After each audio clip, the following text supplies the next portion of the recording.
Assalamualaikum warahmatullahi wabarakatuh. Sobat RH sekalian, jumpa lagi kita di channel yang keren ini, Keren Cadas. Ya sobat RH sekalian, ini penemuan dari Roy Suryo. Suara PSI melonjak 83.340 suara hanya dari 10 TPS. Jadi kalau kita rata-ratakan 8.000 per TPS, luar biasa ya. Padahal kita tahu bahwa satu TPS itu hanya 300 saja atau 306 dengan cadangan. Makanya kemudian banyak orang ribut tiba-tiba terakhir ini melonjak suara PSI yang tadinya berapa 2, kemudian menjadi 3, karena targetnya adalah 4% dan 4% itu tidak sedikit.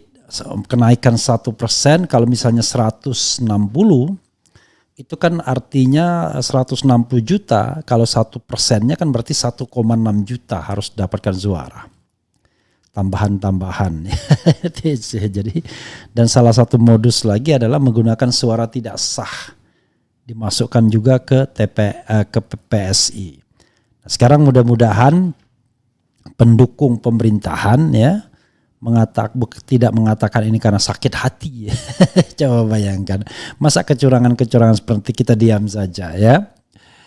Dan ini kan bisa diverifikasi ya, karena angka-angka jelas kan. Kalau bansos dan lain sebagainya ya kita masih berdebat, walaupun jelas pengaruhnya juga, tetapi kan kausalitasnya itu tidak langsung. Tapi kalau ini kan langsung tuh, tinggal dihitung saja tuh. Pelonjakan suara itu dari mana saja, lalu kemudian dicek suaranya. Jadi jangan kemudian makna mengawal adik saya ya, itu kemudian diartikan untuk memenangkan PSI at all cost dengan cara curang sekalipun misalnya. Jadi kita tidak ingin curang ya. Siapapun, mau partai apapun ya.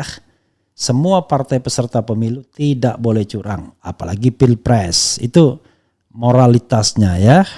Oke, coba kita bacakan. Roy Suryo catat suara PSI melonjak 83.340 hanya dari 10 TPS di aplikasi Sirekap.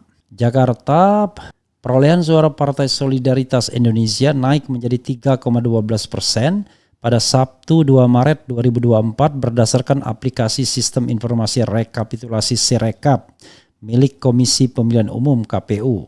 Pakar telematika Roy Suryo juga sempat mencatat kejanggalan data yang dimuat pada aplikasi Sirekap. Dia mencatat kenaikan jumlah suara sebanyak 80.000 dalam 10 tempat pemungutan suara. Padahal di setiap TPS menurutnya paling banyak hanya 300 orang. Khusus untuk PSI tanggal 15 Februari angkanya 2,68%. Untuk tanggal 1 Maret 3,02% dan terakhir adalah 3,12%, ujar Roy Suryo dalam tayangan Sindo News TV. Nah, khusus pada tanggal 1 Maret itu jam 10 pagi itu perolehan angkanya 2.319.968. Sore harinya jam 4 sore itu 2.403.308. Kalau kita melihat itu kan biasa ya, bisa naik. Nah, menariknya apa?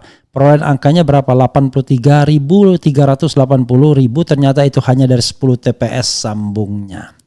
Untuk itu agar tuduhan itu tidak terus berkembang, dia mendesak KPU melakukan audit forensik terkait aplikasi Sirekap. Jika hal tersebut tidak dijalankan menurut ada hal yang harus dicurigai dari KPU. Menurutnya ya. Maka dari itu tidak perlu menuduh dulu, tapi buka saja audit forensik IT KPU udah clear. Dengan dibuka audit forensik IT KPU terbuka nanti loh, kok ini ada penambahan loh, ini ada pengurangan. Begitu KPU tidak mau membuka audit forensik, ya udah gawat, ujarnya. Sementara itu Wakil Sekretaris Jenderal DPP Partai Solidaritas Indonesia PSI, Michael Gorbachev DOM, luar biasa ya, turut buka suara atas lonjakan raihan suara partainya pada Sirekap KPU RI dalam beberapa waktu terakhir. Ia berkata tak hanya PSI yang melonjak meraup suara, salah satunya Partai Kebangkitan Bangsa PKB. Raihan suara PKB di Sirekap KPU RI telah mencapai angka 11%. Padahal dari hasil quick count hanya mendapat 10% ya, sontoloyo ya. PKB kalau di quick count hanya 10 sekian persen, terus sekarang sudah 11%. Jadi sebenarnya enggak cuma PSI dan Gelora, ada PKB juga, ucap Michael ini. Kenati demikian, Michael meminta agar seluruh pihak untuk bersabar. Ia pun juga meminta agar raihan suara PSI ini tidak di framing negatif. Jadi ini kami pikir sih kita sabar ya, sabar saja. Kita tunggu rekapitulasinya.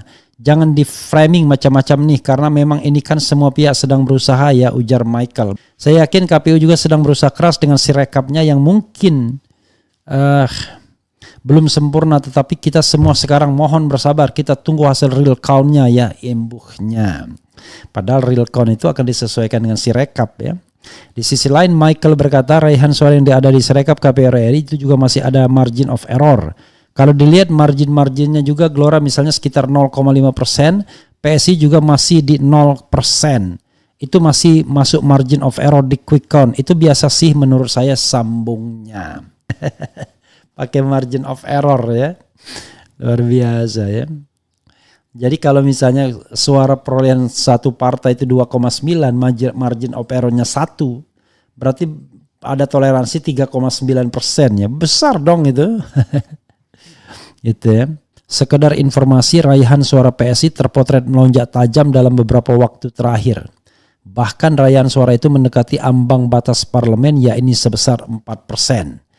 Dari data real count KPU yang dipublikasikan di Sirekap pada laman web pemilu 2024 kpu.go.id, PSI mendapatkan 2.1.493 suara atau 2,68%. Data itu diolah dari rekapitulasi suara di 530.776 TPS pada Senin 26 Februari pukul 06.00 WIB. Luar biasa ya. Oke, sobat era sekalian, breaking news, akhirnya tertangkap basah meledaknya suara PSI ternyata menggunakan suara tidak sah di setiap TPS. Oke, ini dari entah dari siapa ini ya. Yang jelas dari Facebook ini. Sumbernya Facebook, tapi intinya adalah yang diambil adalah suara tidak sah. Jadi suara tidak sah itu yang diambil. Ya, kita berharap ada transparansi dari KPU ya. Jangan bicara mengenai nanti kita tunggu manual dan lain sebagainya, karena manual pun gini, saya sudah katakan bahwa Sirekap itu ya seperti dikendalikan the invisible hand, tangan yang tidak bisa tersentuh, dan dia menjadi bintang pemandu rekap manual. Kita tahu bahwa rekap manual itu memang ada saksi, tapi siapa yang bisa menjamin setelah saksi pulang di inputnya benar sesuai dengan jumlah yang kemudian ditampilkan dalam rekapitulasi. Jadi udahlah, kita paham yang begitu-begitu. Saya kemudian mau dibodoh-bodohin oleh Fritz Schreger ya. Dia bilang begini, abang tidak pernah lihat rekap di kecamatan. Loh, rekap di kecamatan itu ya nggak ada bedanya kan dengan rekap lainnya. Ya, semua data dibuka, lalu dicocokkan, masing-masing TPS klop. Oke? Selesai kan? Tapi ada nggak jaminan begitu diinput di kabupaten kota, yang diinput adalah yang direkap tersebut. Kan itu persoalannya. Sementara saksi-saksi sudah pulang, pemegang C hasilnya sudah pulang. Itu persoalannya ya. Jangan kita dibodoh-bodohin juga ya. Itu ya, karena itu menurut saya tidak ada, jangan sampai kemudian PSI menjadi pengalih isu terhadap proses pilpres. Nanti diperbaiki PSI-nya tapi pilpresnya lolos. Kita harus bongkar kecurangan pilpres dan kecurangan pileg. Karena itu ya siapapun yang curang ya tidak boleh melenggang. Enak sekali masa kita dipimpin orang-orang yang curang ya. Jadi penghitungan suara itu harus dengan sebenar-benarnya, dengan sebaik-baiknya ya. Itu saja sobat era sekalian soal PSI. Assalamualaikum warahmatullahi wabarakatuh. Keren cadas.